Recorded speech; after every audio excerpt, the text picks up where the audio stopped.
Morning, guys. You're with Zaid Kahoot in Kahoot's Corner. Hope you're all well. Thank you for tuning in. This is the morning after the night that was an action packed night of boxing in Sheffield with Kid Galahad looking to defend his title and Terry Harper looking to defend hers. It was, for the most, a very entertaining and pleasurable night of boxing with very competitive fights, mostly going to form, with there being no surprises or shocks in terms of the outcomes of those fights, although they were very entertaining. However, we got all the shock, drama, and excitement that we could handle in the last two fights. It was really like a large event where there's a firework display at the end, where by a finale to any show.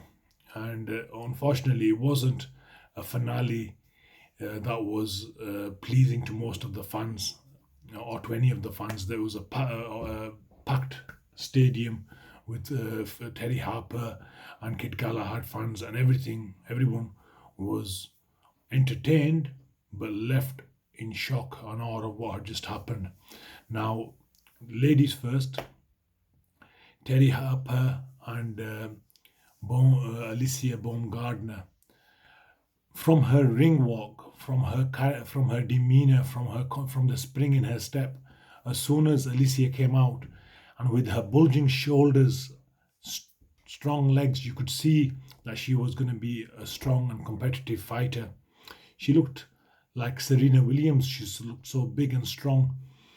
And from their record as well, it's somewhat surprising that two people are defending and fighting for a world title, having boxed so few fights at a professional level. I think this was Terry Harper's 13th professional fight, and Alicia's 9th or 10th. However, looking at Alicia's record, she'd had 6 knockouts out of the 9 fights that she'd had. So I was, expecting it to be a tough fight for Terry Harper. And when the fight started, you could see from the swagger, the spring in her step, and her style of boxing that was very much a loose, an American style of boxing. She was sliding, gliding, putting her hands down, bobbing, weaving, trying to draw Terry Harper onto punches. And she was mixing it up. In the second round, she rushed out and with the hands up and really try to put Terry Harper on the back foot. And she was the one trying to make the moves in that fight. Terry was very patient, trying to step in behind the jab and work her way in behind the jab. However, the power was obvious from the first round to when the fight stopped. Now, when she was landing her shots, you could see the force and the impact in the shots on Terry, and she was doing, and it was a competitive fight. Everything was going, it was back and forth. It was quite a competitive fight until she landed an absolute massive left hook, I believe it was, left hook or right, and an absolute peach of a punch, which just stiffened Terry's legs. And although Alicia had moved off to the side, Terry was not able to react.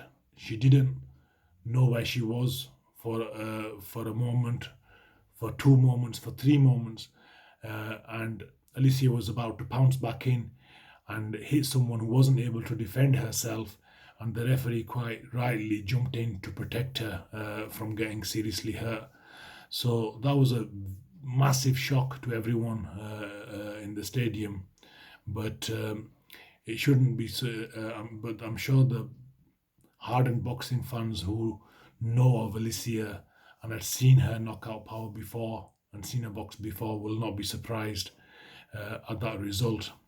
Leading on to the main event, and what a fantastic event it was in terms of the entrance. It was a fantastic entrance. The crowd was happy. Everyone was singing to the songs and reaching out to you, reaching out to me, and singing, and it was a fantastic event until these last two fights. And Kid Galahad came in, and we thought he was going to restore things and bring some normality back to the night. He had a massive height and reach advantage over Kiko Martinez.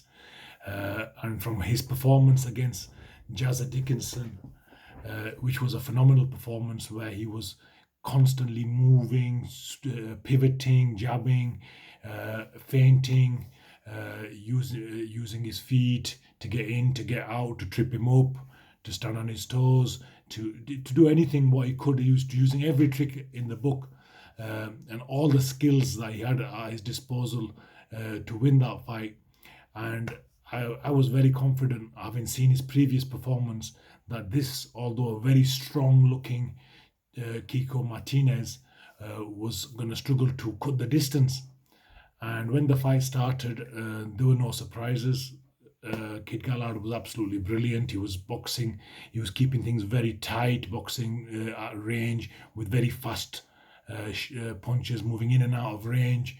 He was pivoting, turning, and within the first round, he walked Kiko Martinez onto a punch that stiffened his legs, and we really thought it was going to be all over. We thought, this looks like a shot, Kiko Martinez, and he hasn't got much to offer. It's not going to go maybe past the second or third round. However, Barry kept on doing what he was doing, which was throwing light punches, every now and then putting in a stiff punch, and pivoting and turning. And I think he was settling in for a long night of boxing and looking for a unanimous decision. However, being an ex-boxer myself and involved in a little bit of coaching, there were a couple of times I had a bit of a scare where he allowed himself to be backed up into a corner and was working from the corner. I was like, and I didn't feel there was a need to shout out advice or anything, because obviously he's a world-class fighter, probably can't hear you anyway.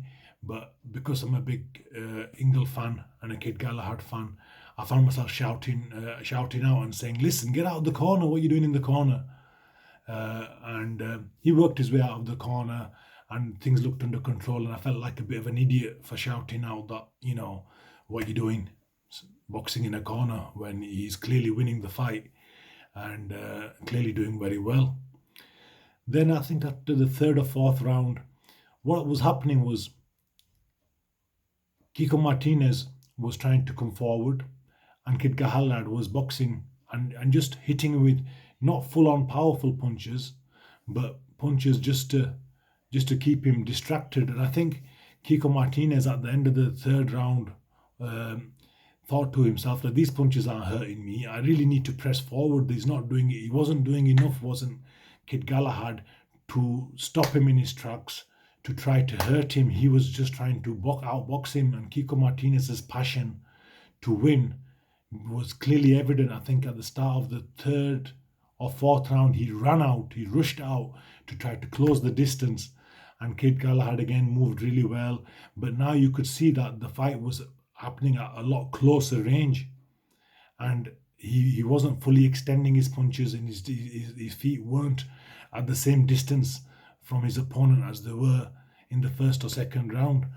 And I found that a little bit worrying, but I still didn't think anything of it. I did find myself shouting out again, keep the range, don't switch off. I felt that there was a fear that he might switch off or not be alert to the danger that that this gentleman was in phenomenal shape. If you looked at him, he was shredded. He was absolutely shredded, and he looked as strong as an ox. So clearly he had strength, power, with a massive knockout percentage. So I was aware of that. And I was like, and again, I didn't want to sound like an idiot shouting out, don't switch off, keep your range. But the distance was shortened, and that overhand right, over hands that had just dropped a little bit, was reminiscent of a punch I got caught with myself many years back when I used to box. And luckily, just like in my fight, it was at the end of the round, and I thought that Dominic would be able to get Kid Galahad to recover. They were pouring water over him. They were doing whatever they could, shouting to get through to him. It appeared he was there. We couldn't tell if was he dazed, had he recovered. But you've seen in other fights, you've seen uh, in the in some fights where coaches get their fighters to stand on their feet or to jump up and down to try to get some energy, some life back in their legs. But in hindsight, perhaps more could have been done in the corner to freshen him up or to gain an extra couple of seconds of recovery time for him.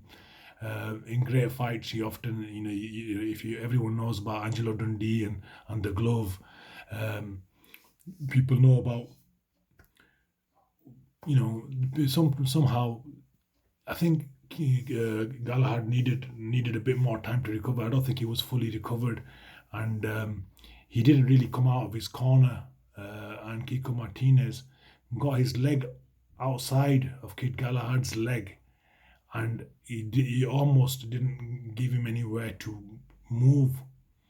And threw that massive overhand right again. And when Kid Galahad instinctively was going to move to his right, the exit was blocked with Kiko's legs, and he wasn't able to react or do anything because he was still a bit groggy from what was a massive shot at the end of the previous round. And his corner hadn't even finished getting down from the corner before he was hit and knocked out in a devastating fashion. And it was a shock to the system for everyone, myself included. We were left speechless. But the Kiko Martinez, obviously, is his dream as well. And when people are in there, everyone, it was a dream come true for him. It was a dream come true for Alicia. And it was a nightmare for the fans. It was a nightmare for the fans in what was a very dramatic and exciting night of boxing. Kid Galahad can come back from this. He can learn from this. He can definitely come back from this. He was boxing brilliantly. I think in the Jazza Dickinson fight, what we noticed was he didn't switch off for a split second, or he maintained that perfect distance throughout the whole fight, leaning in, leaning out, pivoting, turning, and punching. But those punches in the Jazza Dickinson fight were enough to keep Jazza honest and hurt. But this Kiko Martinez was made of a different. It was cut from a different cloth. He was a very tough and durable fighter, and I think sometimes in those types of fights, one can do better by really trying to plant your feet and hurt him, and perhaps take him out of there, because he was vulnerable, and Kid Galahad had the speed and the power to take him out of there. But I think he was looking for a long night's work and a points decision behind punches which at times lacked real conviction. So if he was to have the rematch, I'd obviously look for him to advise him to do the same. But I think he needs to, while he has the chance and whilst he's fresh, to land them heavy shots from range and take Kiko out of there. And I think he's more than capable of doing it. And I think he can go on and still have a fantastic career and be involved in some very, very big fights. It's a devastating loss. Yes, it is. But we've seen in recent years people come back from such losses. We've seen Dillian White come back from a massive loss to Povetkin. We've seen AJ come back from a massive loss to Ruiz. And all great fighters and tough characters come back. And I'm sure Kid Galahad can as well. All our prayers and thoughts and wishes are with him and the Ingle gym, and